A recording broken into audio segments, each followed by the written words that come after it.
Genesis chapter 2, verses 4 to 6. These are the generations of the heavens and of the earth when they were created, in the day that the Lord God made the earth and the heavens, and every plant of the field before it was in the earth, and every herb of the field before it grew. For the Lord God had not caused it to rain upon the earth, and there was not a man to till the ground. But there went up a mist from the earth and watered the whole face of the ground. Perhaps you've heard someone recounting an event that you know little about. They describe various things that happened and provide a lot of details which give you a good overall idea of what went on.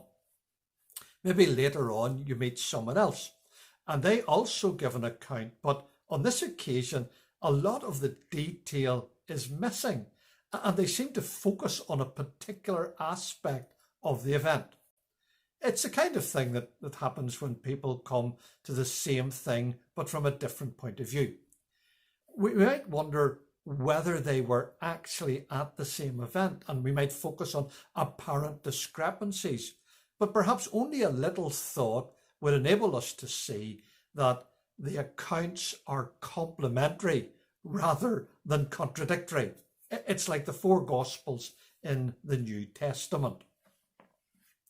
There are many skeptics that come to the passage that we have just started to read with the idea that we're coming to a contradictory account of creation, which is inconsistent with chapter 1. The idea actually is rather childish.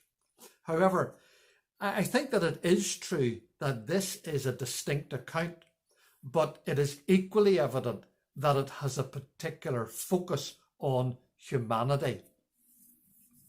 For the first time, we read about the generations. That's in verse number 4.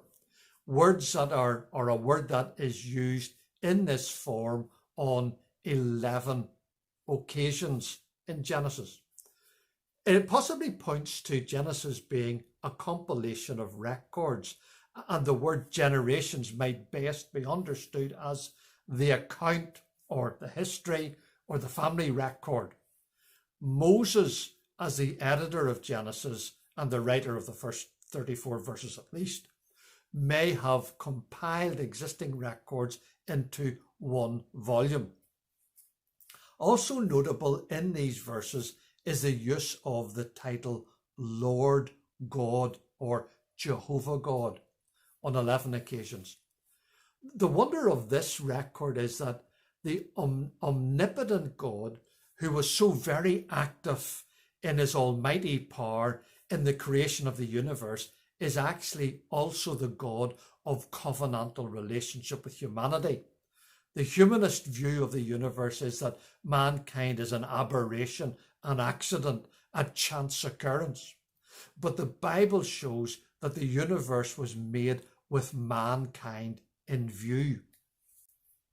So as we enter this account, the writer surveys the world that God was making, possibly as things were on the third day of creation.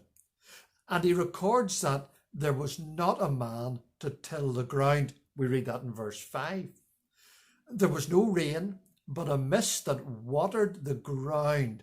Soon there would be vegetation as the earth brought forth grass, the herb yielding seed, and the fruit tree yielding fruit after his kind, chapter 1, verse 11. But there was something or someone missing.